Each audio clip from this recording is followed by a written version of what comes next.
Bonjour à tous. Bonjour à tous, bienvenue sur le meet-up de Flupa. Je vous propose qu'on démarre, comme ça on est dans le bon timing. Alors aujourd'hui, on va parler de design fiction. Alors, on avance dans un slide, Mathieu. Donc pour ça, on va être accompagné de Mathieu et Romain, qui font partie du collectif Le Coup d'après. Et donc ils vont nous présenter aujourd'hui le design fiction avec un apport théorique, puis des rex pour venir illustrer ces informations-là. Donc n'hésitez pas à utiliser sur la droite soit le chat, soit les questions. D'ailleurs, tout de suite, je vous lance un petit sondage. Est-ce que vous avez déjà entendu parler du design fiction? Tac. Sondage. Publié.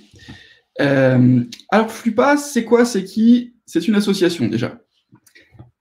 Sur le slide d'après. Donc, c'est une association qui a pour but de promouvoir la pratique de l'UX, du design d'expérience utilisateur. Donc, on est là pour... une de nos missions, c'est de promouvoir l'UX. Et la deuxième, c'est bien sûr d'animer un réseau de professionnels, des acteurs du public, du privé, des professionnels. Et donc, pour ça, on a plein d'antennes. Donc, on a 19 antennes en tout, qui sont réparties sur 5 pays, en général plutôt des pays francophones. On fait des événements en ligne, des meet-up. Bon, bah là, en ce moment, Covid oblige, ils sont tous en ligne. Et donc, ils ont lieu sur Livestorm, comme vous vous en rendez compte maintenant. Il y a à peu près 8800 membres sur les meet-up, sur l'outil Meetup. Et donc, les événements qu'on fait, ils sont de diverses natures. Ça va de l'apéro, qui sert juste à se faire un peu de contact. Je suis designer, j'arrive dans une ville, je veux connaître un peu l'écosystème, connaître un petit peu d'autres designers de la ville, ou voilà, je m'intéresse au métier, je rencontre des designers, je vais à l'apéro des designers. Des conférences qui ont pour but vraiment de venir apporter des connaissances. Ça peut être des projections, quand il y a des films spécifiques qui vont venir aider à monter sur certaines compétences ou qui présentent des règles intéressants. Bien sûr, il y a des ateliers pour mettre en pratique tout ça. Et puis, on a des événements un peu plus larges. Alors, vous nous connaissez certainement pour les UX Days, sur le slide d'après. Donc, les UX Days, c'est un événement c'est un des plus gros événements de France sur le design. En général, ça a lieu à Paris, à la Cité des Sciences et de l'Industrie. Cette année, notre thématique, ce sera donc les futurs réinventés, d'actualité, n'est-ce pas? Bon, la date n'est pas encore prévue. Mais vous nous connaissez peut-être aussi pour d'autres types d'événements, du type les UX Camp. Alors, les UX Camp, c'est un format d'événement un peu particulier, c'est un format collaboratif, plutôt réservé aux professionnels. Alors, on commence par une soirée inspirante, là, il faut ouvrir les chakras. Et puis ensuite, pendant 2 jours, on va travailler sur on va proposer des sujets, on va voter pour des sujets et on va les mettre en pratique sur des ateliers. Et on va aussi pouvoir lancer des conférences et des débats. Donc, c'est un super moment pour rencontrer du monde, partager des points de vue, confronter des pratiques. C'est vraiment super, je vous le conseille. Enfin, je vous conseille les 2 événements d'ailleurs, mais voilà. Quoi dire d'autre sur Flupa? Eh bien, on est une association. Donc, la première chose, c'est que si vous voulez adhérer à l'association, n'hésitez pas. Ça nous permet d'organiser plus d'événements. Tu peux avancer d'un slide encore. Ça nous permet d'organiser des événements, mais ça vous permettra aussi d'aller participer à l'association, éventuellement de voter, d'aider aux orientations de l'association.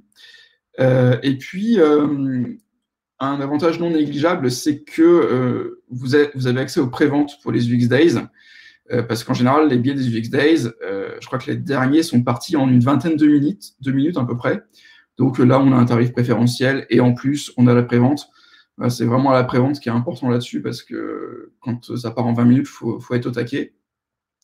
Donc aujourd'hui, il y a 133 adhérents. Oui, ça démarre doucement cette année, mais n'hésitez pas à aller adhérer. C'est assez simple. Flupa.eu, adhérer. Voilà. Bon, j'ai assez parlé de l'association Flupa, parlons un petit peu de ce qui nous amène aujourd'hui, le design fiction. Mathieu, Romain, si vous voulez peut-être... Ah non, pardon, encore une petite chose sur Flupa. Vous pouvez retrouver l'ensemble des interventions et des meet-up sur YouTube. Vous nous retrouvez aussi sur les différents réseaux, LinkedIn, Facebook, Twitter. Et puis, un outil qui est génial, c'est le Slack, parce que c'est une vraie boîte à outils méthodologiques. Sur chaque channel, vous allez pouvoir trouver des personnes qui peuvent répondre à des questions que vous posez. Ou si vous cherchez des ressources sur le design, c'est quand même un super outil. Et en général, on est plutôt réactif sur Slack. Donc voilà, passons maintenant au design fiction. Donc, Romain, Mathieu, si vous voulez bien nous présenter un petit peu qu'est-ce que c'est le coup d'après, qui vous êtes, d'où vous venez. Je me demande, avant qu'on commence, un tout petit... Deux petites secondes, je vais changer la manière de présenter. Voilà. Pour pouvoir aussi voir en direct les questions des participants, ce qui n'était pas possible jusqu'à présent. Pour info, on a 8 personnes qui ont dit oui, 5 qui ont dit non, 1 qui a dit c'est pas sûr. Allez, c'est parti. Et puis, c'est parti. On en était là. Est-ce que vous voyez bien mon écran? Ok, parfait. Ouais, c'est bon. Impeccable. Je t'en prie, Romain, peut-être vas-y, commence le temps que je... Yes. Bonsoir à tout le monde. Ravi d'être là avec vous. Alors rapidement, le collectif Le Coup d'après, c'est 4 personnes. Noémie, Aubron et Pamela Bélier nous accompagnent aussi. Alors, on n'était pas tous là à dispo ce soir, mais globalement, on est 4 à travailler, on va dire, au cœur du collectif. Vous verrez, on expliquera peut-être rapidement le fonctionnement du collectif, mais il y a plein d'autres personnes qui gravitent autour. Mais on est 4, on va dire, à le faire tourner et à porter les sujets. En 2 mots, pour moi, mon parcours, j'ai une dizaine d'années d'expérience sur le sujet des organisations du travail, des manières de mieux collaborer ensemble et puis de l'innovation. Et ça fait 2 ans à peu près maintenant qu'on travaille sur le design fiction. En tout cas, pour ma part, c'était lié à une frustration sur les projets d'innovation, parce que je trouvais qu'on n'allait pas assez loin, ou c'était très one-shot. Donc j'avais envie d'ancrer ça dans des réflexions plus stratégiques et aussi qui allaient plus loin dans le temps. Et pour ma part, ça fait une dizaine d'années que j'interviens sur les sujets de l'innovation et du design. Par ailleurs, je suis intervenant dans des écoles, dont l'école de design de Nantes, sur des projets prospectifs. Et moi, ce qui m'a motivé, c'est le fait que, d'un point de vue personnel, j'avais certaines parfois angoisses ou certains points que je n'arrivais pas à voir sur de quoi pouvait être fait demain. Et dans le design fiction, j'ai pu trouver des approches, des outils pour chercher à clarifier cette pensée et chercher à nous projeter et à explorer différents futurs au pluriel possibles. Et donc, c'est ça qui m'a amené à travailler sur du design fiction. On en parle un petit peu peut-être de ce que c'est que le design fiction? Allez, go, vas-y Mathieu, vu que tout le monde ne connaît pas forcément ce que c'est dans le sondage. Tu nous racontes comment ça se passe. Donc, on va vous présenter un peu le design fiction et ses pouvoirs dans un premier temps et vous parler du futur. Alors, explorer le futur, c'est quelque chose qui a toujours animé les civilisations, les Grecs avec les oracles, puis tout un tas de pratiques chamaniques pour chercher à voir de quoi demain serait fait. On l'a vu avec la crise ou le choc du Covid, que l'exploration du futur, elle laisse parfois des trous, des éléments qui ont été mis de côté. Et donc, ça amène à se poser la question, comment est-ce qu'on s'y prend pour explorer le futur? Le design fiction est un des moyens pour explorer le futur, en plus des approches prospectives classiques qui ont beaucoup évolué dans les années 50, 60, 70. Et il y a tout un tas d'approches aujourd'hui qui nous permettent d'explorer le futur. Le design fiction en est une. Alors, qu'est-ce que c'est que le design fiction? On pourrait dire que c'est une démarche pour créer des interactions et des dialogues à propos des futurs possibles grâce à des artefacts et dans des espaces qui se situent entre l'utopie et la dystopie. Donc, on cherche à explorer différents futurs qui soient désirables ou moins désirables à travers des objets, à travers des espaces, à travers des produits, à travers des services, et à créer des interactions avec des utilisateurs potentiels ou bien des citoyens sur tout un tas de thématiques. Je précise que c'est une définition qui est inspirée de Fabien Gérardin et de Scott Smith, des personnes qui ont pas mal fait avancer le design fiction. Alors, on parle d'artefacts, donc artefacts pour matérialisation, éléments qui vont matérialiser ce futur possible. Différents types d'artefacts qu'on peut mentionner.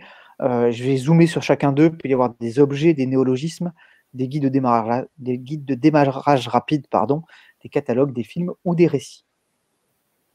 Alors, des objets, ça peut ressembler à quoi un artefact, sous forme d'objet. Ici, on a face à nous un appartement du futur qui permet la culture de végétaux de manière hydroponique, qui a été fait par une agence agence anglaise qui s'appelle Superflu, et qui nous cherche à dire, demain, dans des villes, si on cherche à faire pousser notre nourriture, à quoi est-ce que ça peut ressembler. Ça peut être aussi des néologismes, on peut en mentionner deux, se mariligner, qui pourrait dire se marier en ligne, et un androrythme. Les androrythmes sont les traits humains inimitables par un ordinateur, comme l'empathie, la compassion, la narration, la créativité, par opposition aux algorithmes. Et vous voyez qu'à travers ces mots, on commence à faire germer dans l'esprit des personnes des réalités potentielles, des imaginaires, des futurs possibles. On peut aussi parler d'un guide de démarrage rapide, qui est un projet qui est fait par Near Future Lab, qui est des agences pionnières sur le design fiction. Un guide de démarrage rapide d'une voiture autonome. Qu'est-ce que pourrait être un guide de démarrage rapide d'une voiture autonome, par exemple? C'est des questions à se poser. Et en se posant la question du design de ce guide de démarrage rapide, on soulève tout un tas de problématiques qui vont se poser pour les utilisateurs et la société. Ça peut être aussi un catalogue IKEA sur notamment les objets connectés, fait par la même agence, Near Future Lab. Ça peut être aussi des films et tout un tas de vidéos. Alors, la série Black Mirror est un bel exemple parce que c'est une série qui va explorer un futur potentiel dystopique et un futur potentiel, généralement un futur proche. Il nous amène des futurs qui vont amener des frictions chez nous, des inconforts, des désagréments. Ça va nous déranger peut-être de voir certains épisodes. Moi, je sais qu'à chaque fois à la sortie d'un épisode de Black Mirror, j'ai un sentiment de gêne profond. Mais c'est intéressant parce que ça nous amène à nous poser des questions sur le futur qu'on veut demain et forcément, à travers les choix qu'on va faire, le futur qu'on dessine. Et puis, ça peut être aussi des récits dans des formats courts ou longs avec un démarrage de type « Nous sommes en 2030, il est 7h30, vous ouvrez le placard de votre cuisine et qu'est-ce que vous trouvez ?» C'est une manière de raconter des histoires et ces récits peuvent être soit mis en mots, soit assez visuels comme à travers des storyboards. Voilà différents artefacts, matérialisations possibles du futur qu'on peut retrouver et qui vont chercher à incarner ces futurs. Alors, quelques exemples donc, de ces artefacts à travers des projets qui sont de nous mais qui ne sont pas de nous aussi. Le communicateur de Star Trek qui a, on le sait, inspiré le Motorola StarTAC. Peut-être certains d'entre vous ont eu un StarTAC, Motorola StarTAC entre les mains. Les designers et ingénieurs qui ont travaillé sur le StarTAC disent clairement qu'il a été inspiré par Star Trek. Et à travers cette fiction qui est la série, ça a influencé le design produit de cet objet. On a aussi la montre Soulage. Je ne sais pas si Bastien Kerspern est parmi nous. Je sais qu'il était inscrit. Alors, c'est un projet qu'il a mené notamment avec le studio Design Friction, qui est un studio nantais, sur lesquels, là, on a un objet qui est un outil de débat avec les parlementaires britanniques et sur lesquels il amène à se poser des questions de qu'est-ce que peut être la fin de vie et comment peut se vivre une fin de vie avec tout un processus un peu complexe de mise en œuvre de cette montre pour décider du moment où on va mourir. Et puis, on voit sur la droite en fait, de l'écran un tract des opposants à ce type de politique et à ce type d'approche. Si jamais Bastien est parmi nous et qu'il peut en dire 2 mots, ça serait un plaisir. Nous, de notre côté, ça peut être à travers des ateliers sur le futur du travail sur lesquels on projette le public en 2030 ou sur lesquels on revient d'un vide fertile qui pourrait être un peu comme une année sabbatique, mais financé par le gouvernement pour qu'on puisse se réinventer et faire des choix sur le poste de travail qu'on veut occuper demain. Donc, oui, il y a tout un tas de manières d'articuler en fait la fiction, les problématiques de design et d'en faire du design fiction pour amener un public à se poser des questions et à faire des choix sur le futur qu'il désire. Nous, comment est-ce qu'on utilise ces différents leviers pour amener le public à faire des choix? On en utilise trois. On utilise la puissance de la fiction pour faire appel aux imaginaires, la puissance de la narration, donc le storytelling, parce que ça va nous faire entrer en empathie avec des situations, et puis aussi la collaboration. On croit beaucoup à la dimension collaborative d'un public, d'utilisateurs potentiels, pour qu'ils puissent trouver des solutions ensemble et faire des choix ensemble sur ce qui leur paraît le plus désirable, et qu'ils puissent aussi ensemble faire des arbitrages, c'est-à-dire mettre des éléments de côté pour en privilégier d'autres et dans leur prise de décision. Et donc quand je dis nous, c'est le coup d'après, hein. On n'a pas trop parlé du collectif jusqu'à présent, mais un collectif de designers, de créatifs, d'innovateurs, de communicants qui cherchent à aider ça peut être des organisations publiques ou privées, à construire et mettre en œuvre leur futur par une approche interdisciplinaire qui croise les approches de prospective, les approches de design et les approches stratégiques. Donc on fait dialoguer ces différents mondes pour amener des propositions créatives, de prospective créative. Et donc, voilà, je passe sur la présentation qu'on a fait précédemment. Est-ce qu'il y a des questions déjà sur ce que c'est que le design fiction, ce que ça peut apporter, comment est-ce que ça peut s'articuler? Peut-être on va prendre des questions dans le chat avant de passer à des retours d'expérience. On vous présentera 2 retours d'expérience sur des projets qu'on a fait nous. Donc, on pourra vous en parler en détail et répondre à toutes vos questions. Je ne sais pas si sur le chat, on a des... Ouais, n'hésitez pas à mettre les questions dans le chat, on peut prendre en live.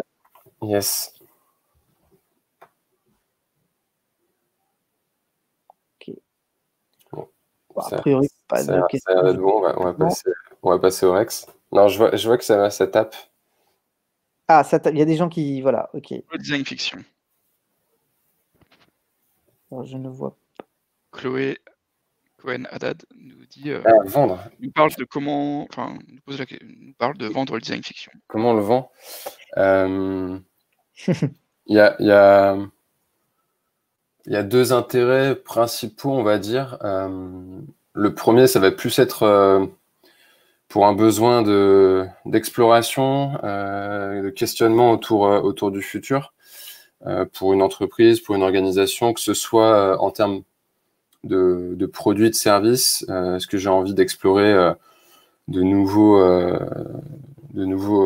domaines pour mon activité? Et ça peut être en termes d'organisation interne aussi. Vous allez voir, on va faire un Rex sur le futur du travail avec l'URSSAF. Donc, il y a une dimension exploratoire et du coup, pour aider à se projeter et très vite prototyper en fait des pistes possibles. On n'a peut-être pas insisté là-dessus dans la description, mais un des principaux points de différenciation du design fiction par rapport aux autres approches prospectives, c'est d'essayer de rendre concret, de rendre tangible le plus rapidement possible une vision possible du futur. On va dire que classiquement, la prospective, normalement, on essaie d'identifier tous les scénarios possibles. Là, nous, on va essayer avec le design fiction d'identifier une vision possible du futur et de lui donner vie de manière la plus concrète et immersive possible. Donc ça va être un premier levier. Et puis l'autre intérêt, comment vendre le design fiction, ça va être assez intéressant aussi en termes, j'aime pas trop ce mot, mais d'accompagnement au changement sur un projet de transformation, d'organisation haute. Le fait de matérialiser le futur, de donner vie au futur, de montrer concrètement où est-ce qu'on a envie d'aller, ça aide aussi à se projeter en fait. Ça rend la vision plus concrète, ça rend le futur plus concret. Je vois qu'il y a une question de Maxime. Est-ce qu'on a vu des papiers qui évaluent les qualités de cette démarche? Alors justement, Maxime, on est en train d'en écrire un, notamment sur un projet dont on vous parlera, Fantasia. Alors, ce n'est pas nous qui l'écrivons, c'est les chercheurs avec lesquels on travaille. Et donc, on va contribuer. Et ils cherchent à évaluer cette démarche pour une recherche quantitative qu'on est en train de mener ensemble. Il y a tout un tas de papiers qui sortent depuis une dizaine d'années sur le design fiction, puisque c'est un terme qui est sorti en 2009. Si vous regardez un peu les statistiques du nombre de papiers scientifiques, c'est croissant. Donc, il y en a de plus en plus. est-ce qu'il y a des papiers qui évaluent la pertinence économique? Je ne sais pas. Sur la pertinence d'usage, on a déjà des choses. Je ne pourrais pas en pointer directement, mais je sais qu'il y a énormément de publications et il y a beaucoup de publications en anglais sur ces questions. Il y en a quelques-unes en français, fait par certains acteurs. Il y a le livre Jouer avec les futurs de Nicolas Mainviel sur ces questions, qui amène aussi des avancées et des synthèses et des propositions. On passe peut-être aux différents. J'espère. Merci Maxime pour ton message. Bah, on espère, voilà, on espère, vu que c'est une nouvelle manière de mener une étude, on vous en parlera. On espère qu'on aura des résultats concluants. N'hésitez pas à poser vos questions au fil de l'eau, voilà, on y répondra dès qu'on peut ou dès que ça nous paraît le plus opportun. Yes. Parler de la cause, Romain ? Ouais, carrément. Alors, sur la partie retour d'expérience, un des projets qu'on a mené cette année, c'était pour l'ACOS. Donc l'ACOS, c'est en gros le réseau des URSAF. C'est un organisme qui gère les différents URSAF. Je ne sais pas si l'URSAF, ça parle à tout le monde, s'il y a des indépendants ou des indépendantes dans la salle. Le format sur lequel on est parti, c'était un format de newsletter. Une offre qu'on a intitulée le nouveau normal. Donc c'est une série de newsletters qui décrit, qui raconte ce que pourrait être le futur, et là en l'occurrence sur le futur du télétravail. Mathieu, si tu peux passer les slides suivantes. Le contexte, c'est que comme vous l'avez toutes vécu, j'imagine, on a eu un premier confinement, et pour les collaboratrices de l'URSSAF, ça s'est pas forcément hyper bien vécu pour tout le monde. C'était des organisations qui n'avaient pas du tout l'habitude de travailler à distance. Et ils sont retrouvés dans une situation, on va dire, de travail forcé à domicile, plus que de télétravail. Et donc, il y a un groupe de travail qui s'est constitué suite au premier confinement pour réfléchir de manière très concrète avec comme objectif de sortir un nouvel accord cadre sur l'organisation du travail qui prenait notamment en compte le télétravail. Donc, on s'est posé la question du futur du télétravail pour les collaborateurs. Les objectifs étaient d'amener d'essayer de se projeter sur ce que pourrait être le futur du télétravail dans un contexte où le télétravail serait généralisé. Alors pas forcément du full distanciel, du 100%, mais vous verrez, si certains ont envie ensuite d'aller lire les newsletters, elles sont à dispo. C'est des situations où on fait quasiment 3-4 jours de travail à distance. L'objectif, c'était notamment d'identifier ce qui faisait consensus et dissensus au sein des collaborateurs sur les différents sujets, concepts qu'on a travaillés, et puis de commencer à pousser des pistes de réflexion sur ce que pourrait être la future organisation du travail pour l'ACOS et les URSSAF. Donc le format, alors j'ai parlé d'immersivité en intro. Il y a plusieurs moyens et il y a plusieurs niveaux d'immersivité dans le design fiction. Là, on est sur un niveau, on va dire, bas d'immersivité, c'est de la fiction narrative. Donc, vous avez un texte ou une petite histoire que vous lisez. Sur le second règle, vous allez voir qu'on est allé un peu plus loin dans l'immersivité. C'est notamment le budget qui va aussi définir ça. Plus on veut que ce soit immersif, généralement, plus ça coûte cher. Donc, pourquoi le choix des newsletters ? Là, c'était notamment parce qu'on était tout à distance, avec un budget et timing contraint, donc il fallait qu'on aille assez vite. Donc c'était un choix aussi de ce point de vue-là. Et puis avec l'objectif de toucher le plus de monde possible et d'essayer de créer une communauté chez le client autour de ce sujet-là. D'où l'idée d'avoir des newsletters qui se cadencent dans le temps. C'était un projet qu'on a mené sur 6 semaines avec des newsletters qui partaient toutes les semaines. Il y en a eu 4. L'horizon temporel, c'était 2022-2023, donc un futur, on va dire, proche, plutôt on va dire crédible. Et chaque newsletter a été constitué de cette manière-là. On avait une petite fiction, alors qu'on travaille en faisant un mix entre des tendances, des grandes tendances, et puis des signaux faibles, donc des habitudes, on va dire, originales qu'on peut détecter en faisant de la veille. Donc il y avait une fiction, un artefact pour venir l'illustrer. Donc là, vous voyez sur la droite de ce qu'on projette, c'est des screens d'un motion design qu'on a fait produire. Parfois c'était juste des illustrations. Une fois il y avait sur une fiction, c'était une fiche de poste. Enfin, il y avait toujours un artefact qui venait illustrer la fiction. Et puis suite à la fiction, on avait un décodage avec une analyse des grandes idées, des concepts qui étaient amenés dans la fiction et des liens pour pouvoir aller plus loin pour les personnes qui voulaient creuser les sujets. Et à la fin de ces newsletters, il y avait à chaque fois un questionnaire pour pouvoir se positionner en fait sur les concepts qui étaient évoqués dans la fiction. Et à chaque fois, on vient interroger les lecteurs et les lectrices sur une matrice désirabilité, crédibilité. Donc, est-ce que j'y crois, est-ce que j'y crois pas à ce futur-là? Et est-ce qu'il me fait envie ou est-ce qu'il me fait peur? L'objectif étant pour le client en sortie d'identifier justement les concepts où il y a consensus ou pas. Consensus autant sur j'en veux pas et ça me fait peur, enfin, ou j'y crois pas, ça me fait peur, ou ça fait envie et ça me paraît crédible. Donc voilà, voilà à peu près comment ça se découpait. Et donc sur 6 semaines, comment ça s'est déroulé? Une phase de cadrage assez rapide où on a surtout découpé le sujet, identifié les thèmes, les thématiques des 4 newsletters. Une phase de conception, donc principalement de la rédaction et puis du coup de l'illustration. Une phase de diffusion sur 1 mois. Et puis une dernière phase où on a, nous, d'abord pris un temps pour analyser les retours. Donc les retours quantitatifs, on va dire les réponses au questionnaire, et puis des retours qualitatifs, parce qu'en fait, on avait laissé aussi possibilité de s'exprimer de manière libre sur le sujet. Donc là, on s'est fait un tout petit peu dépasser par le succès de la newsletter, parce qu'on a eu 4000 abonnés et 800 réponses par newsletter. On n'avait pas prévu un engouement aussi fort, donc il y avait pas mal de travail d'analyse, et puis ensuite partage avec les participants. Tu peux passer, tu vois.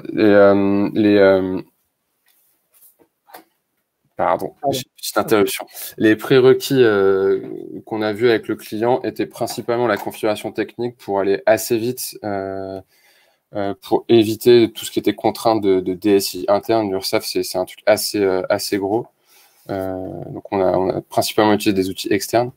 Et puis avoir aussi, alors pas carte blanche, mais une certaine liberté sur la ligne éditoriale pour pouvoir nous pousser les idées qui nous paraissaient pertinentes. En gros, on définit à peu près là où le client veut aller, et puis après, on cherche à avoir le plus de liberté possible pour pouvoir proposer des points de vue et des partis pris sur les sujets.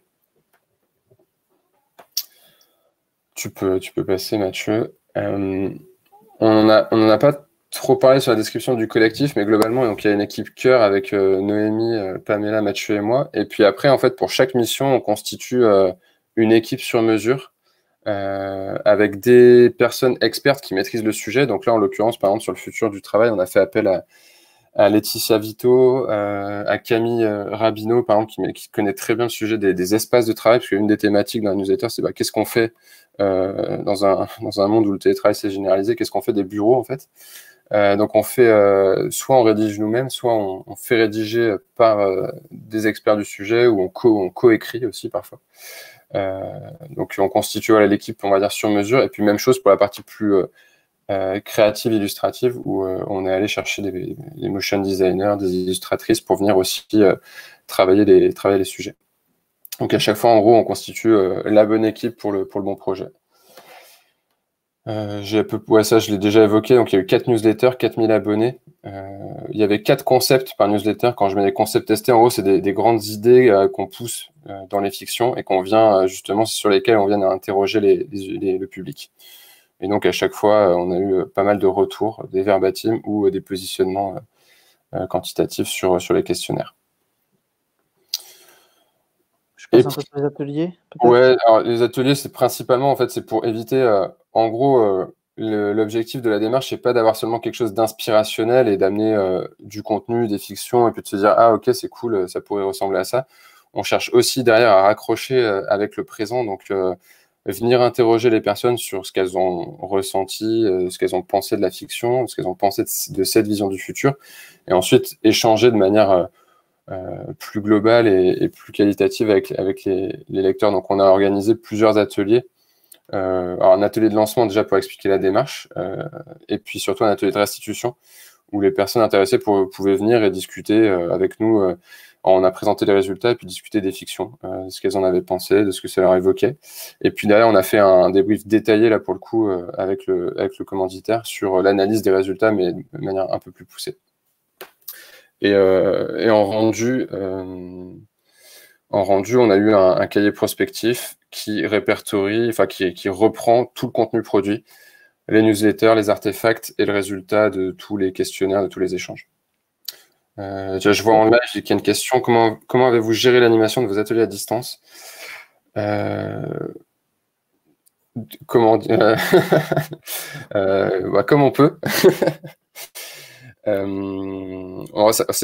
mission était au mois de juillet, ce qui fait qu'on avait déjà petite expérience quand même depuis, ça faisait 3-4 mois déjà qu'on était à distance. Donc là, on a fait une autre mission, par exemple, avec la Maïf, où on a fait des ateliers d'écriture à distance. Donc là, c'était un peu plus chaud, mais là, principalement, c'était plus du retour sur les fictions, des échanges, donc de l'animation un peu basique, on va dire, avec le chat pour poser les réponses, des personnes qui montent sur scène pour interagir, du sondage. Comme maintenant, quoi. Ouais, oui. Voilà, sinon c'était pas trop compliqué. Oui, enfin, pas un dispositif particulier sur l'animation par la suite. Parce que c'était aussi la commande du client. On va dire qu'on s'est arrêté là. Je parlais d'une mission qu'on a fait avec la Maïf. Par exemple, avec la Maïf, on a, une fois qu'on a récupéré des retours sur les fictions que nous, on avait pu écrire avec le collectif, ensuite, on a animé des ateliers d'écriture avec les collaborateurs de la Maïf pour qu'eux se réapproprient les imaginaires, les concepts qu'on avait poussés, et produisent leur propre fiction qu'ils ont ensuite partagée en interne, plus largement. Donc là, du coup, c'était plus ambitieux, on va dire, en termes d'atelier derrière. Pour vous donner un aperçu de ce à quoi pouvaient ressembler les retours, là, par exemple, c'était sur le newsletter numéro 1, le thème c'était travailler de chez soi, où on a interrogé plusieurs concepts. Notamment, par exemple, on voit celui en haut à gauche qui fait relativement consensus, c'est le fait que l'entreprise, l'organisation, prenne à sa charge l'aménagement des bureaux à domicile, quoi. Parce qu'on a tous travaillé en confinement sur un bout de table et de chaise, comme je fais là ce soir. Mais ça pourrait avoir du sens si on travaille plus dans des bureaux d'entreprise, d'avoir un budget alloué à l'équipement des salariés. Donc à chaque fois, on venait tester 4 concepts sur les newsletters pour prendre le point de vue des collaborateurs. Là, on voit qu'il y a plutôt, enfin, c'est pas des énormes consensus, mais il y a quand même des majorités qui se dégagent. Il y a certains thèmes où c'était beaucoup plus tranché, avec une répartition encore plus large sur le mapping, quoi. Et donc ça, pour le coup, pour le client, c'est hyper. Enfin, ça a beaucoup de valeur parce que ça permet de voir sur quel sujet les collaborateurs sont matures ou pas, adhèrent ou pas. Et donc ça a pas vraiment de prix de connaître ça en termes ensuite d'organisation du travail et de conditions de travail, quoi. Ça a permis ensuite à l'équipe qui pilotait ce sujet-là de pouvoir se dire, OK, on va plutôt chercher à aller dans ce sens-là, à expérimenter ce type d'organisation. Donc ça avait pas mal de... Enfin, en tout cas, ça a été souligné par un client que ça avait beaucoup de valeur. Et puis un exemple aussi d'un artefact, Romain? Ouais, exemple d'artefact, là c'était toujours sur le bureau à la maison. Donc c'était Odélia Camoun, l'illustratrice avec qui on a travaillé, qui nous a fait une illustration de ce à quoi pourrait ressembler un intérieur dans un monde où le télétravail est devenu généralisé, devenu commun. L'artefact, il venait illustrer la fiction ou matérialiser parfois un élément spécifique qui était présent dans la fiction, notamment sur la fiction 4 qu'on a écrite, c'était le poste de travail, enfin la fiche de poste, qui était juste un tout petit élément mentionné dans la fiction, et puis on a fait le choix de la matérialiser. Absolument. Et ensuite, derrière, ça se traduit dans une synthèse pour le client. Je vois vois que le temps file pour se laisser du temps sur le deuxième Ouais, projet. n'hésitez pas s'il y a des questions sur cette intervention. Je vous mets dans le chat, pour ceux que ça intéresse, le lien vers le support, enfin vers le cahier prospectif qui synthétise un peu la démarche. Le client était OK pour le diffuser. Donc voilà, si vous voulez aller voir à quoi ça ressemble, vous pouvez jeter un œil et lire les fictions, vous verrez les positionnements. C'est toujours, enfin voilà, ça peut être cool. Hop, je vois qu'il y a une question. Comment avez-vous identifié les thèmes à aborder dans les newsletters? Alors là, entre guillemets, ça n'a pas été très compliqué parce que alors je vais dire les clientes, parce qu'en l'occurrence c'est trois femmes. Les clientes avaient déjà un peu réfléchi au sujet, et nous, en fait, le futur du travail, c'est un sujet qu'on maîtrise plutôt très bien au sein du collectif, parce que Noémie a écrit une newsletter qui s'appelle La Mutante. Et elle écrit une newsletter hebdomadaire sur le futur du travail. Donc c'est aussi un peu pour ça que le client est venu nous chercher.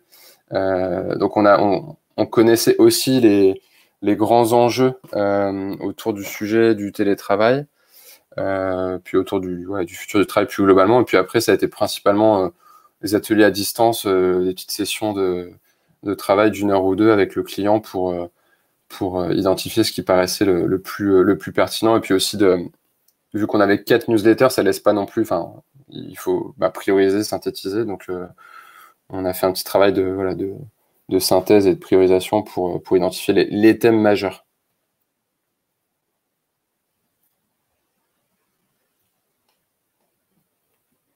Je sais pas si ça répond à la question. Après, pour travailler les thèmes, pour entrer peut-être un peu plus dans le détail, on cherche aussi, comme je l'ai dit, sur chaque thème à identifier les grandes tendances et puis aussi les signaux faibles. Donc c'est ça qui va aussi avoir de la valeur, parce que généralement les grandes tendances, tout le monde les connaît à peu près, mais d'identifier des signaux faibles qui peuvent permettre de se dire « Ah tiens, le futur pourrait ressembler à ça ».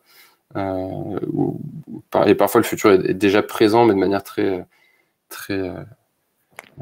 originale et disséminée. Donc c'est aussi, voilà, l'idée c'est de faire un mix entre ces deux aspects-là. Et après, dès qu'on prend un thème, admettons qu'on prenne les espaces de travail, on fait tout un travail sur les concepts, l'identification des concepts qu'on va traiter. Et donc, on peut faire varier ces concepts, c'est-à-dire donner une teinte utopique ou dystopique à cette thématique sur les espaces de travail. On peut aussi faire varier les points de vue, c'est-à-dire que est-ce qu'on prend l'espace du travail du point de vue du responsable des moyens généraux? Est-ce qu'on prend l'espace de travail du point de vue du manager, du collaborateur, de la personne qui fait le ménage ou l'entretien de l'espace? Voilà. Comment est-ce que, quel point de vue est-ce qu'on pose en fait sur la situation, ou quel point de vue au pluriel est-ce qu'on pose sur la situation? Donc tout ça en fait peut varier, et ce qui fait que les espaces de travail, vous pouvez en faire des tas et des tas de récits et des tas d'artefacts. Je vois une question de Patrick dans le chat. Comment avez-vous identifié les tendances? C'est principalement un travail de veille sur le sujet. Un travail de veille, un travail aussi de ressenti, un travail de lecture de témoignages. Pendant le Covid, il y a eu pas mal d'expressions, que ce soit des gens qui ont l'habitude d'écrire comme des journalistes, mais aussi d'autres personnes qui se sont exprimées sur ce qu'ils ont vécu. On a laissé piocher là-dedans. Et d'ailleurs, en parlant de témoignages, à travers tous les verbatims qu'on a eu, on a eu énormément de témoignages différents qui illustrent des tas de réalités différentes pour l'ACOS Réseau des URSAF, qui ont été hyper riches pour le client en termes d'analyse. On ne va pas forcément dévoiler le contenu parce que voilà, c'est plutôt confidentiel, mais avec des personnes très, très enjouées et qui trouvaient le télétravail et ce qu'ils vivaient de manière très positive, et d'autres qui, à l'inverse, en souffraient beaucoup. Je vois la question, c'est Jean qui a dû la poser. Avez-vous cherché à pousser des sujets dystopiques clivantes pour pousser les lecteurs à se positionner? Oui, absolument. Le but du design fiction, c'est de faire réagir, en fait, c'est de créer du débat, de la réaction, des échanges. Donc forcément, on cherche à avoir un parti pris assez marqué sur les fictions, quelles qu'elles soient. Donc oui, on amène des thèmes qui peuvent venir un peu chatouiller, et à la limite, c'est l'objectif, quoi, c'est le but. Alors, c'est pas évident toujours à faire comprendre aux clients, notamment en ce qui concerne l'URSSAF, parce que pour l'URSSAF, ce qui pour nous est le futur, bah, pour eux, c'est déjà très très loin. On a vu l'envers du décor. Disons que maintenant, c'est déjà le futur pour eux, quoi. Donc, c'était pas forcément aussi simple qu'avec d'autres clients. Mais par exemple, quand on a travaillé avec la Maïf, on a poussé des fictions où les mobilités la voiture avait quasiment disparu, alors que la voiture pour la Maïf, c'est, je sais pas, 80% de leur chiffre d'affaires à assurance auto. Donc oui, on va chercher aussi à aller pousser des concepts qui vont venir chatouiller nos interlocuteurs.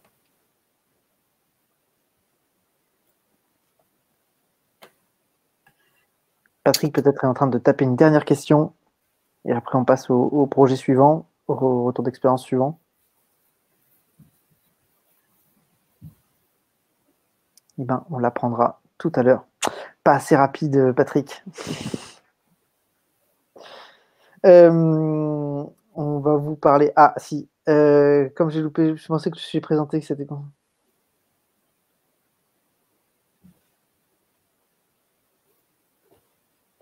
Alors, c'est plutôt une démarche design fiction qui a permis de répondre au sujet. La démarche design fiction, elle était complétée par des recherches de type ethnographique, sociologique dans l'entreprise et des missions de conseil. Et c'était pour alimenter notamment le projet d'entreprise 2022, il me semble, et les différentes contributions, dont la partie design fiction, venaient en contribution sur un groupe de travail. Donc, c'était pas la démarche, elle s'est pas construite par le design fiction, mais c'est construite. Le design fiction est venu contributeur de la démarche. Oui, de l'ethno, tout à fait.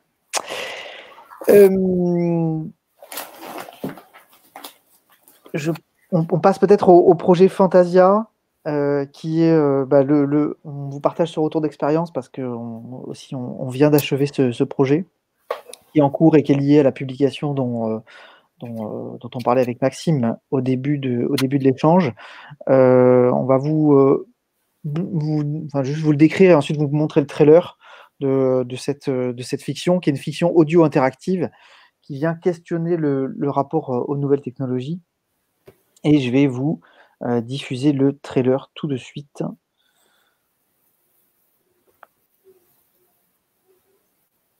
Il faut que je change le partage d'écran. Me voici avec le trailer de Fantasia, sur lequel vous devriez avoir le son. Bienvenue dans Fantasia.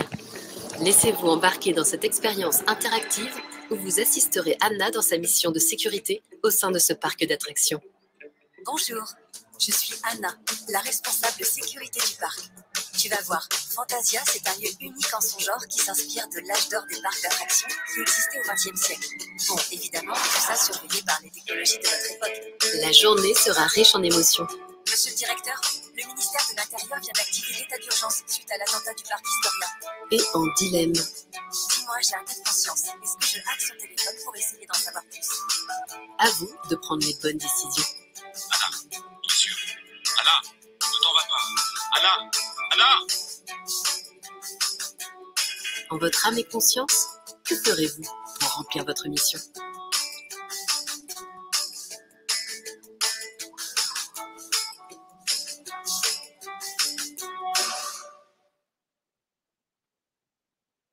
Je ne sais pas si vous avez eu le son. Romain, tu peux me le confirmer? Le son, ok, super. Vu que c'est une fiction sonore. On va couper le son, ça marche. Vu que c'est une fiction sonore, c'était important de pouvoir avoir le son. Je rebascule.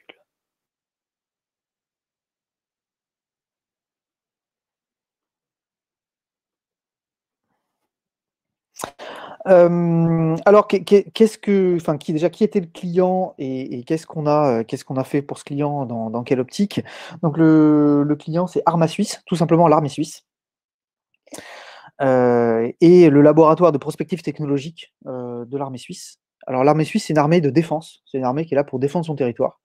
Contrairement à d'autres armées, notamment les armées françaises, qui sont aussi des armées qui sur d'autres territoires et qui explorent en fait les technologies du futur et leur impact sur toutes les questions de défense.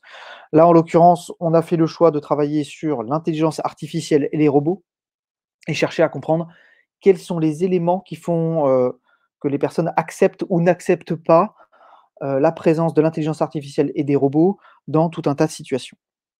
Et donc ça, c'est vraiment l'objectif de recherche qui nous a été posé. Je parle d'objectif de recherche ce projet est mené avec le laboratoire et l'université de Bâle, les équipes en machine learning notamment, qui vont analyser toutes les données quantitatives liées à cette expérience.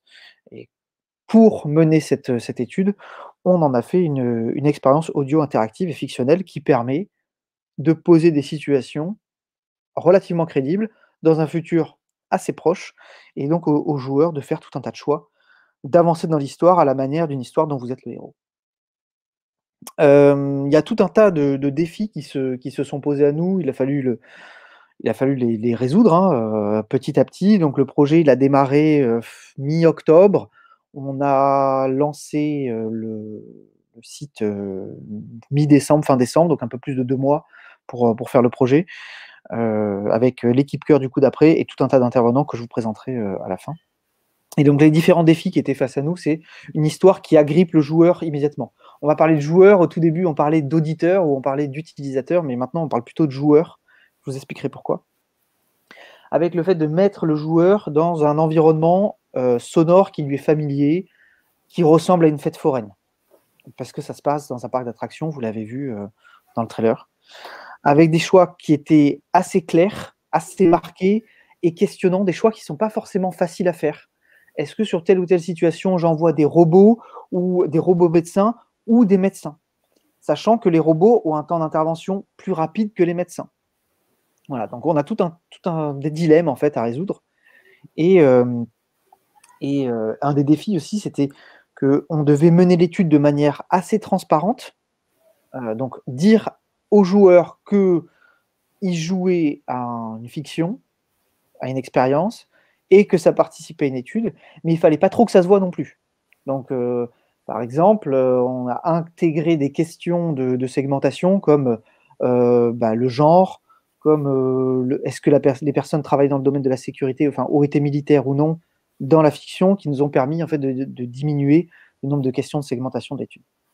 Donc voilà les différents défis qui étaient face à nous. Donc les trailers, on l'a vu. On s'inspirait de différentes études. Alors, je vous mets quelques inspirations phares, parce qu'il y en a tout un tas. Il y a l'étude assez connue qui s'appelle Moral Machine, l'étude du MIT sur le choix des voitures autonomes. Est-ce que la voiture autonome doit percuter un groupe d'enfants ou un groupe de vieux, pour faire simple. Et donc, il y a tout un tas de dilemmes qui sont posés.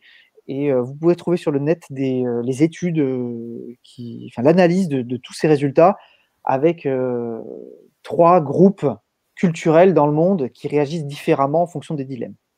Les cultures occidentales, les cultures asiatiques et puis les cultures qu'on appelle du Sud. Et là, la France fait partie des cultures du Sud, réagit un peu comme l'Algérie, un peu comme certains pays du Moyen-Orient par rapport à des choix moraux. Une expérience sonore qui a été proposée par Chanel, Paris en contre-plongée, qui est une expérience audio très immersive par le son, avec un son de très très haute qualité. Il me semble que c'est un son binaural qui nous mène et qui nous fait raconter Paris avec le point de vue d'acteur ou de réalisateur. Et puis bien sûr, tous les podcasts ou expériences sonores qu'on peut aimer, Les Baladeurs, Sarah, Queens of Snake, Bundyville, qui sont là pour les 3 derniers, des fictions sous forme de podcast. Au début, on a imaginé plutôt écrire un podcast, et au fil de l'eau, on s'est rendu compte que c'était plus finalement peut-être un jeu vidéo. Donc il y a tout un tas de choix cornéliens qui sont posés à nous, notamment sur le scénario. Est-ce que tu veux en dire 2 mots, Romain ? Ouais. La difficulté en fait de l'exercice, c'était qu'on racontait pas seulement une histoire, parce que à la limite, ça aurait été aussi complexe, mais c'était un peu plus simple. Là, il y avait l'ambition derrière de mener une étude, et donc du coup, pouvoir en tirer des analyses qui intéressaient le client.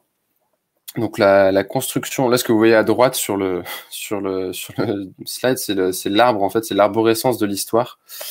Et notamment, en fait, ce qu'on avait envie d'essayer de mesurer, c'est qu'on a un choix au démarrage. Alors, vous verrez, je vais essayer de pas trop spoiler pour ceux qui voudraient pouvoir faire l'expérience, mais il y a un premier choix de départ qui est assez clivant, et on voulait voir aussi qu'est-ce qui pouvait faire en sorte qu'à un moment dans l'histoire, même si je suis parti dans un sens, bah, finalement, il y a des choses il y a des contextes, il y a des situations qui me font aller dans l'autre sens. Voilà. Donc, il y a toute une construction, en fait, du scénario qui a été quasiment la partie la plus longue, parce qu'en fait, on s'est posé la question, on s'est interrogé sur qu'est-ce qu'on veut venir questionner chez le public, comment on le questionne, et puis ensuite, quel enrobage on met autour pour que ce soit immersif, pour que ce soit agréable à suivre, pour que l'histoire ait du sens. Voilà. Donc, ça a été assez complexe à mettre en œuvre, cette partie-là.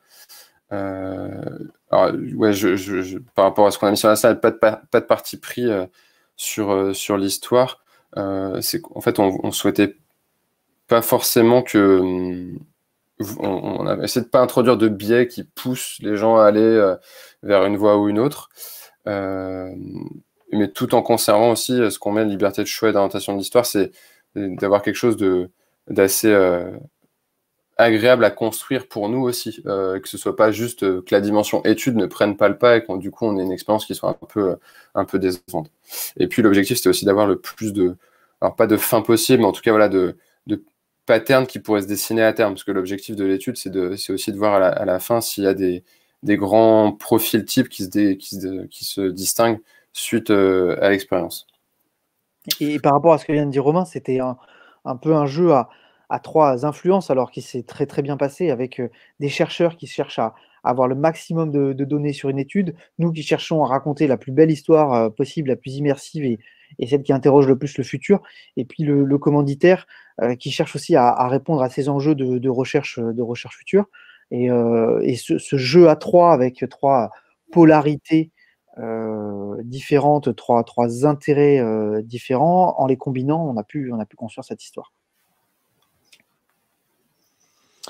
Je vous ai partagé le lien pour vivre l'expérience. Alors, c'est mieux si vous faites l'expérience après le webinaire, bien sûr. Dans les choix qui se sont posés, alors, le média et le format, est-ce que c'est un podcast, une fiction interactive, une expérience visuelle, un jeu vidéo? Donc, à gauche, vous avez Sarah, qui est un podcast fait par Spotify. À droite, vous avez Firewatch, qui est un jeu aussi qui nous a inspiré, qui est un jeu qui se base beaucoup sur l'interaction, notamment au talkie-walkie entre les deux personnages principaux. Et derrière, quel était forcément notre curseur, il est entre les deux, parce que c'est pas un podcast, c'est pas un jeu vidéo. Et quel est le niveau d'immersion, quel est le niveau d'interaction qu'on va avoir, quelle est la fréquence d'interaction? Donc toutes ces questions se sont posées. On rentre un peu sur des éléments, peut-être un peu plus de l'histoire là, de la plateforme, comment ça se matérialise. Enfin, vous êtes designer pour la plupart, et donc on vous explique aussi les choix de design qu'on a pu faire sur cette expérience. Avec, il y a aussi des choix sur l'audio. Alors, je vais vous faire écouter la voix d'Anna tout de suite. La voix d'Anna, donc vous l'avez un petit peu entendu dans le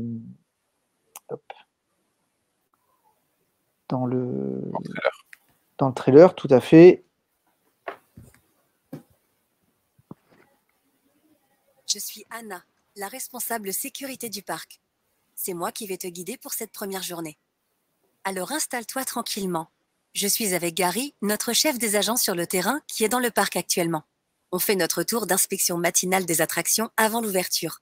On a repéré une légère anomalie sur des attractions, mais on s'en occupera après. Rien de grave.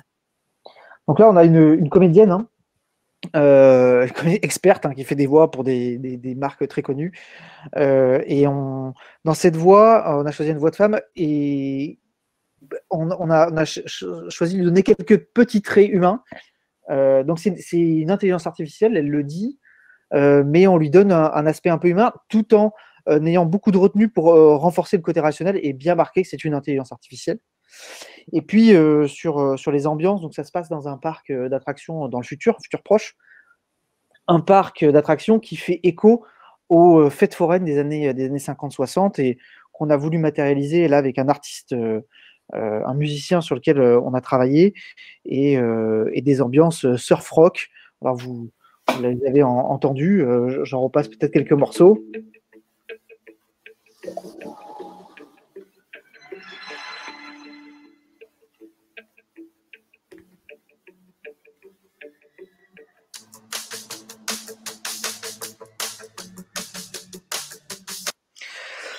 Et donc voilà, sur lesquels, à travers la musique aussi, comme sur un jeu vidéo, on a cherché à poser un décor, poser des ambiances. Vous entendez les bruits des roller coasters, vous entendez les personnes qui crient en passant, voilà, vous entendez tous ces bruits-là, ces bruits de manège qui donnent vie au parc. Et ambiance qu'on retrouve un peu dans le générique de fin aussi. Voilà, avec quelque chose sur lequel on entend toujours ces sons-là. Donc il y a eu un certain travail sur le sound design. Je vois, il y a des réactions dans le chat. En effet, Her fait partie le film Her fait partie des inspirations, et notamment ce qu'on voulait réussir à créer, c'était d'avoir une intelligence artificielle qui soit quasiment, avec qui on se sente assez vite à l'aise en tant qu'auditeur. Alors vous verrez, si vous faites l'expérience, vous verrez dans quelle position on vous place, mais l'idée c'était qu'il y ait une relation de proximité qui puisse se créer assez vite, et que Anna ait presque des traits humains, mais qu'elle garde un comportement d'IA. Donc oui, ça fait partie des inspirations. Tout le travail sur la musique aussi qui a été fait, en fait, c'est pour renforcer le côté immersif. C'est vrai qu'on l'a peut-être pas dit au tout début, mais notre client, quand il est venu nous chercher, jusqu'à présent, quand ils interrogeaient le public sur justement ce rapport aux nouvelles technologies, à quel usage quel usage on serait prêt à en faire, classiquement, ils faisaient des interviews de terrain, des questionnaires, des entretiens. Et donc là, vraiment, la demande du client, c'était de tester un autre format, et justement d'utiliser le design fiction et son aspect immersif pour venir interroger ces questions-là. Parce qu'en fait, quand sur le papier, vous répondez à une interview et on vous demande est-ce que tu es prêt à utiliser une IA pour faire ceci ou cela, c'est moins engageant que si on est en train de vivre une histoire et qu'on est immergé dans un contexte particulier. Alors, ça sera toujours éloigné de la réalité finale où vous le vivez vraiment, mais en tout cas, on essaie de se rapprocher le plus possible. D'où tout ce travail sur le côté immersif. Tout à fait. Et on a eu pas mal de retours disant j'arrive vraiment à ressentir certains sentiments, certaines émotions qu'on pourrait ressentir dans la vie réelle. C'est difficile de faire le choix.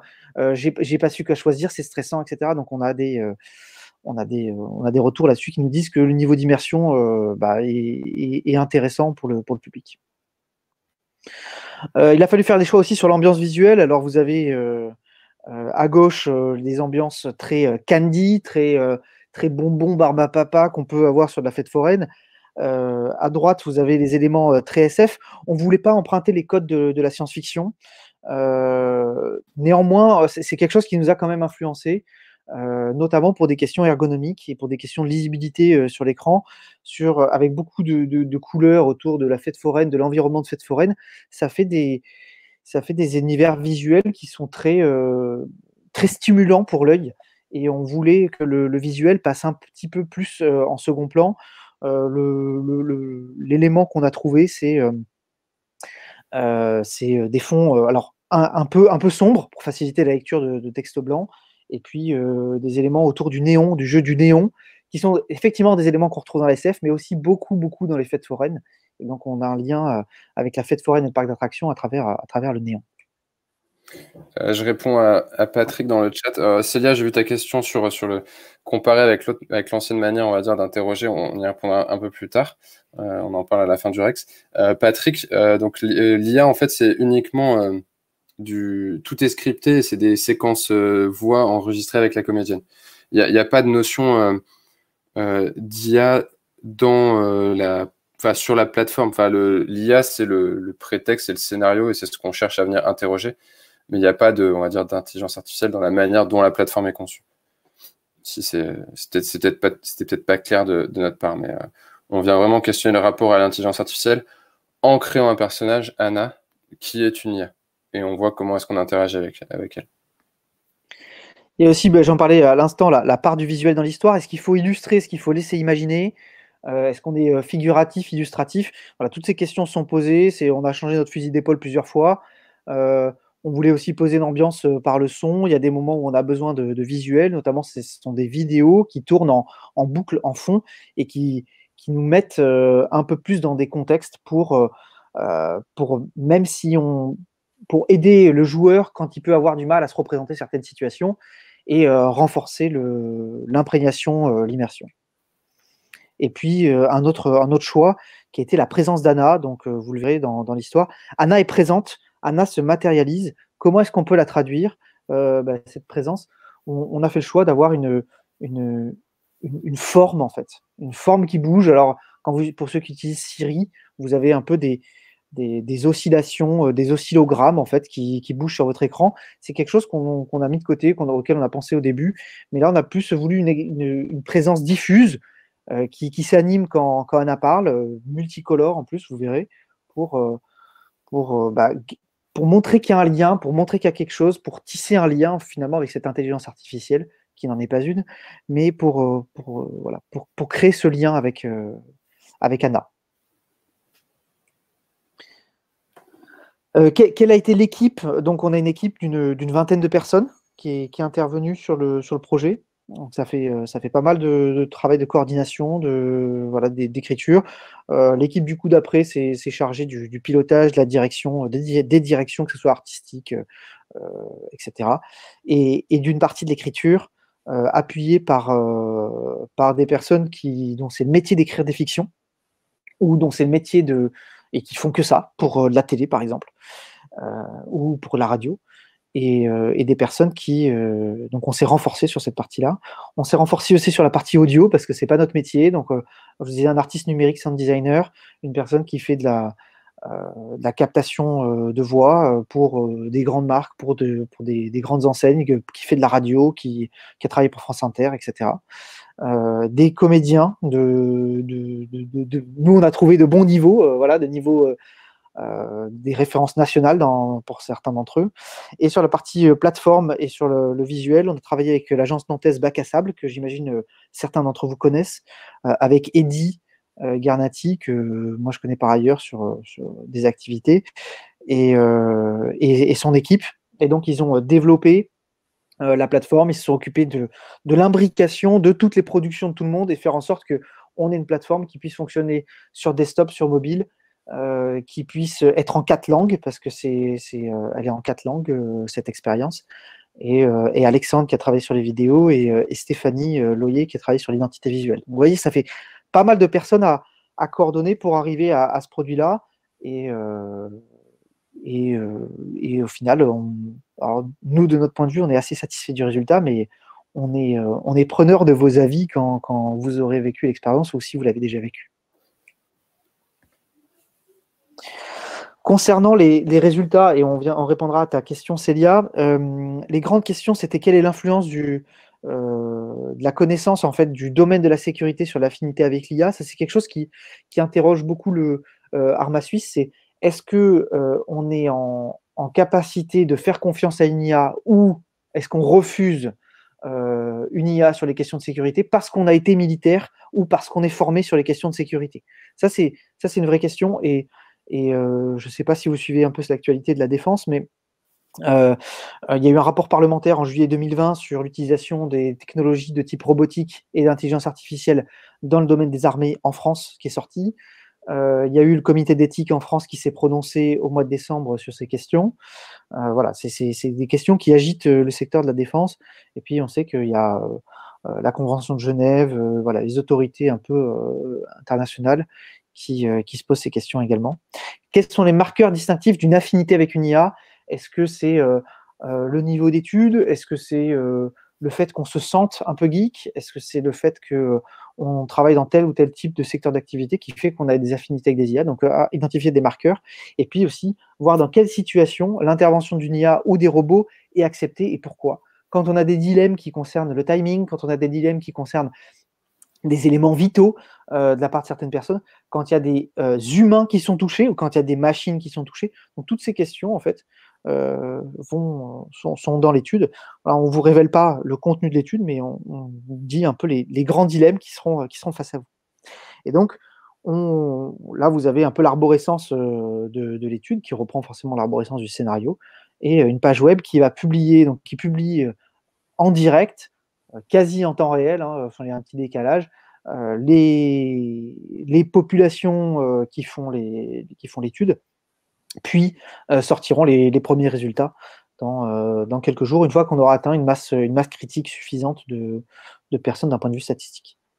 Ouais, en gros, l'expérience a été, l'expérience est disponible depuis juste avant les vacances de Noël, on va dire.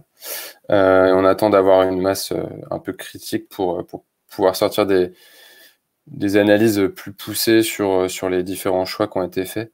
Après, pour répondre du coup à la question de Célia, déjà la différence majeure qu'il y a entre les études classiques qui étaient faites avant et cette expérience-là, c'est que là, à chaque fois, on a des réponses qui sont contextualisées. Dans les questionnaires que l'armée avait l'habitude, enfin en tout cas que les labos de recherche de l'armée suisse avaient l'habitude de faire passer, on était plus sur est-ce que de manière générale vous êtes pour être assisté par une IA par exemple pour faire ceci, faire cela. Là on a des réponses qui vont être à chaque fois contextualisées de manière beaucoup plus précise et aussi avec un historique. Ça saute pas aux yeux là sur la slide, mais en gros il y a trois grandes temporalités dans l'histoire, et donc il y a des choix initiaux qu'on va faire dans l'expérience, il y a des choix on va dire en cours de route, et il y a des choix de fin, et on va aussi essayer justement d'analyser comment se comportent les utilisateurs de manière évolutive. Est-ce que le fait que initialement j'ai fait confiance à l'IA dans un premier temps, est-ce que ça va avoir un impact en fait sur la suite? Et à l'inverse, parce que par exemple au début je vais pas naturellement lui faire confiance, et qu'est-ce qui fait que dans son comportement par exemple petit à petit en fait je vais changer de bord et je vais finalement terminer par lui faire confiance pour gérer de manière totalement autonome la sécurité du parc. Donc il y a aussi en fait cet intérêt-là pour le client, c'est de voir un côté évolutif dans les mises en situation. Après, pour faire un retour vraiment plus détaillé et dire sans dire ça a plus d'intérêt ou pas, mais en tout cas, pour l'instant, on n'a pas suffisamment de recul sur l'étude pour donner plus de billes là-dessus.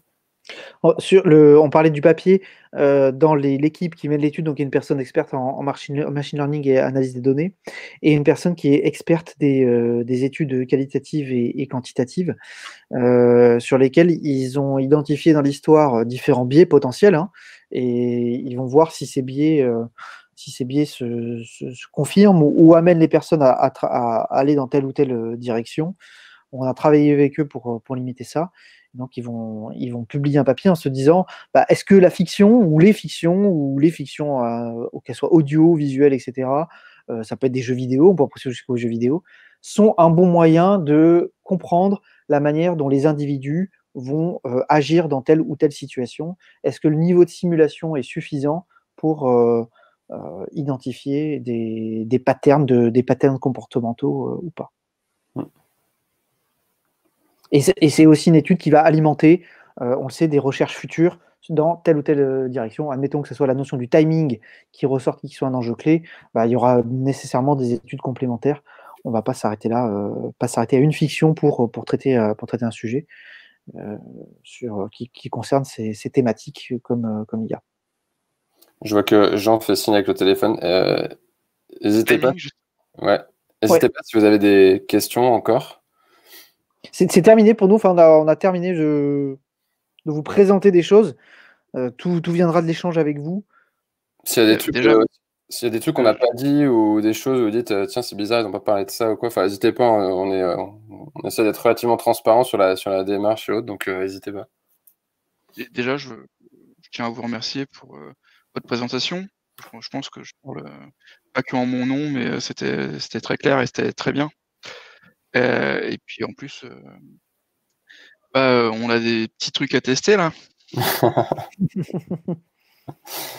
Ouais, n'hésitez pas, c'est cool. On est preneur aussi des retours, n'hésitez pas Alors, vous verrez à la fin de l'expérience, vous pouvez faire un feedback, mais si vous pouvez nous contacter aussi directement sur LinkedIn ou autre, enfin, si vous avez des feedbacks qui soient positifs ou des trucs que vous voyez améliorer ou quoi, ou si vous avez des idées aussi pour booster le truc, n'hésitez pas. C'est un format qu'on sera sûrement amené à refaire avec le client parce que ça lui a plu, donc Donc n'hésitez pas, ouais, si vous avez des idées ou des feedbacks, c'est cool. Allez bien jusqu'au bout de l'expérience, donc passez la fin, les formulaires sur lesquels vous renseignez quelques éléments sociologiques qui nous permettent, nous, d'être plus fins sur l'analyse des résultats et des marqueurs qui amènent à telle ou telle direction. En tout cas, c'est pour alimenter et faciliter le travail sur les hypothèses. Et j'ouvre le bal des questions. Pour vous, c'est quoi le prochain challenge dans le design fiction? Pas pour vous en tant que le coup d'après, mais dans le domaine du design fiction. Bah, un des challenges, et je pense que tous les cabinets qu'on a mentionnés qui travaillent là-dessus, c'est que le design fiction apporte, soit reconnu en tant qu'un outil de prise de décision stratégique, comme peuvent l'être des approches prospectives, comme peuvent l'être des approches d'analyse de marché, comme peuvent l'être des approches de type user research, pour prendre des décisions par rapport à des contextes qui sont incertains et éclairer les décideurs et les équipes sur des futurs possibles. Donc ça fait partie des défis. Et transformer le design fiction en un outil qui crée de la valeur de manière opérationnelle, pas forcément au quotidien, parce qu'on n'est pas sur des pratiques quotidiennes, mais lors de cycles projectifs qui puissent transformer cette valeur. C'est quelque chose, c'est des hypothèses qu'on valide tous à nos échelles petit à petit. Un des défis du design fiction, c'est d'être reconnu en tant que tel, comme faisant partie des outils stratégiques. Faut savoir que McKinsey aux États-Unis a des équipes de designers spécialisées sur ces sujets qui travaillent. Et s'ils commencent à transformer et à valider cet élément-là, c'est quelque chose à faire en Europe aussi. Et je rajouterais un autre enjeu, moi, auquel je suis sensible, c'est d'avoir un impact alors, massif, va être un grand mot, mais là, on a deux expériences qui sont plus ou moins immersives, mais qui montrent qu'on peut aussi toucher assez largement un public. Donc ça permet en fait de manière assez rapide d'avoir beaucoup de feedback, beaucoup de positionnement sur des questions qu'on peut se poser plus facilement que d'autres méthodos d'innovation ou autres, que j'ai pu moi utiliser et qui sont souvent soit chronophages, soit compliqués à mettre en œuvre si on veut toucher beaucoup de monde. Là, pour le coup, avec un objet comme Fantasia ou même les newsletters, on peut assez vite avoir un public large et récupérer pas mal d'infos sur ce que pense le public de différents sujets, quoi. Alors après, ça a un coût, mais moi, je suis convaincu que le jeu en vaut la chandelle.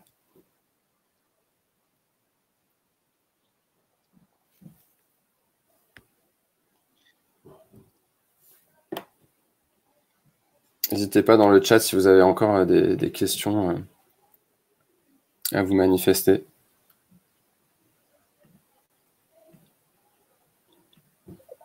Et je vous mets un petit sondage. Est-ce qu'il y a des personnes qui ont déjà pratiqué le design fiction et qui ont des retours d'expérience aussi dans le public à partager, dont des preneurs? Ouais, par rapport aux premières questions qu'il y avait eu sur comment le vendre, il y a des personnes qui posent la question comment vous le vendez à vos clients ou autres. Si vous avez des questions aussi là-dessus sur c'est peut-être des sujets justement que vous connaissez et que vous avez du mal à vendre ou vous avez essayé. On peut aussi discuter de ça. On peut parler des projets ou plus largement de la démarche. Je ne sais plus si vous avez évoqué le temps de réalisation de ces projets. Oui, on l'a dit, je crois, mais peut-être pas insister assez dessus. Sur la COS, sur la mission pour l'URSSAF, c'était 6 semaines. Entre 6 et 7 semaines, entre le moment où le client dit go et puis le moment où on fait le débrief. Et sur Fantasia, c'est 2 mois et demi à peu près. Ce qui est... On a fini l'année, on était cramés. C'est tous les soirs pendant 2 mois. C'était de la part des personnes qui ont l'habitude de faire ce type de...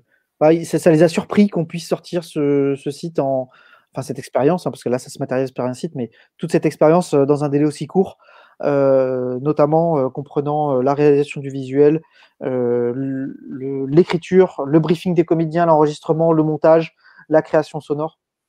C'était au début, quand on leur a présenté ça, ils ont dit oula, c'est impossible. Ça paraît quasiment impossible, mais grâce à la mobilisation de tout le monde, on a pu faire ça dans un temps relativement record par rapport aux métriques du secteur. Ouais. En fait, le client avait un budget mobilisable sur la fin de l'année. On voulait le sortir avant Noël, donc voilà, on va dire qu'on s'est mis un peu en quatre pour y arriver. Après, de manière plus réaliste, je pense que c'est plutôt le genre de projet sur lequel il faut compter 3-4 mois pour pas justement trop attirer la langue à la fin, quoi. Et oui, ça nécessite pas mal de coordination. Je vois la remarque de Célia. En débriefant avec Mathieu, nous, quand on a fait un peu le bilan du projet, c'est vrai que par rapport à l'objet qu'on sort, le seul point de comparaison qu'on avait, c'était les jeux vidéo, en fait, avec autant de dimensions artistiques, on va dire, parce qu'il y a l'aspect alors, il y a l'aspect scénaristique, il y a l'aspect visuel, il y a l'aspect sonore, il y a l'aspect interactif. Donc, ouais, ça mobilisait beaucoup de dimensions, en fait, et on se posait la question si on devait faire mieux et s'améliorer, qui est-ce qu'il faudrait qu'on aille voir. Donc, on se dit que ça pourrait être cool d'échanger aussi avec des... Alors, je ne sais pas quel est le titre, mais des personnes qui pilotent la production d'un jeu vidéo pour la capacité à gérer un peu toutes ces dimensions, quoi. Est-ce que dans 6 mois ou 1 an, vous aurez la possibilité de recueillir et de partager les enseignements qui ressortiront de Fantasia, nous demande Patrick. Patrick, on espère le faire bien avant. On compte sur votre mobilisation, si vous pouvez répondre, voilà, faire l'étude. Une fois qu'on atteindra une certaine masse de résultats, donc plusieurs centaines de réponses, environ entre 3 et 500, ça déterminera en fonction des segmentations. On pourra avoir une première analyse de Fantasia et des patterns en fait qui sont derrière Fantasia. En tout cas, la démarche est transparente et c'est un truc auquel nous on tient.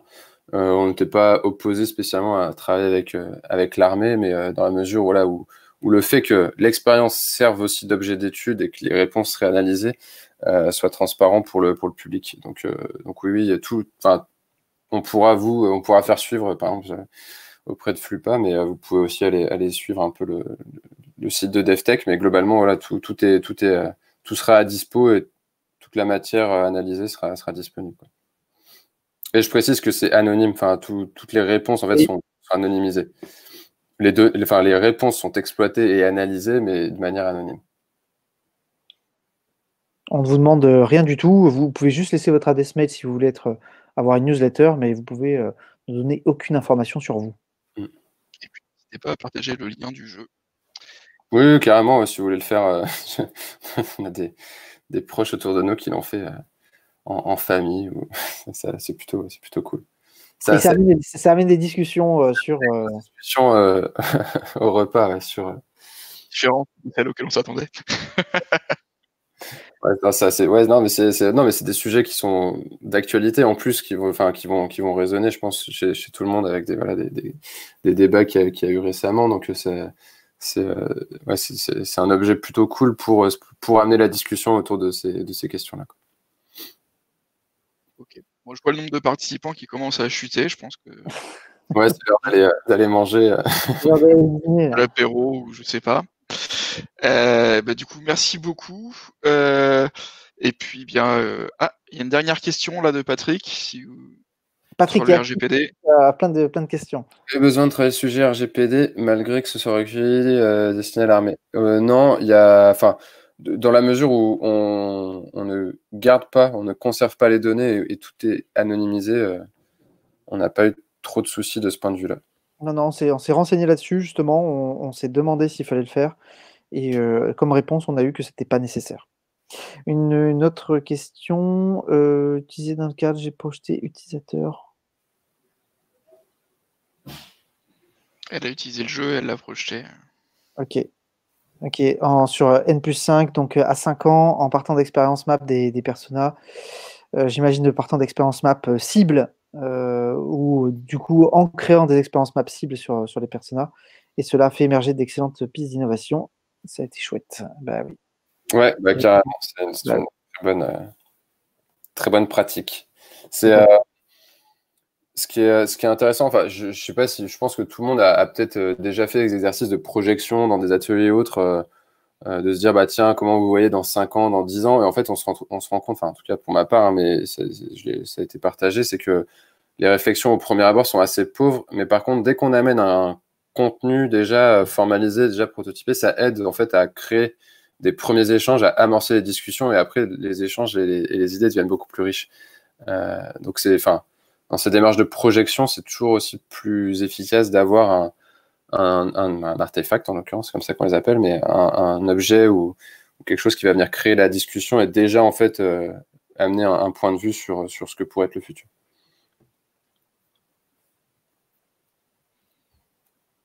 Bon, je vois plus de questions qui arrivent. Je vous souhaite à tous une excellente soirée. Merci beaucoup. Et puis, dès que vous en avez d'autres, on refera un meet-up. Une table ronde, peut-être, avec d'autres acteurs du design fiction. Super. Super. Merci beaucoup. Merci Jean pour l'organisation. Merci à Foupa pour l'accueil. Merci à vous pour vos questions. C'était un bon moment passé avec vous. Super. Ah, Patrick nous dit, j'ai déjà travaillé sur un sujet de cybersécurité en design fiction. Faudra nous en parler, Patrick. Ouais. Tu peux pas nous laisser avec ça. Ouais, je sens qu'il va venir à la table ronde.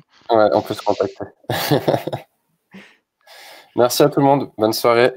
Passez une bonne soirée. Salut à tous. Salut.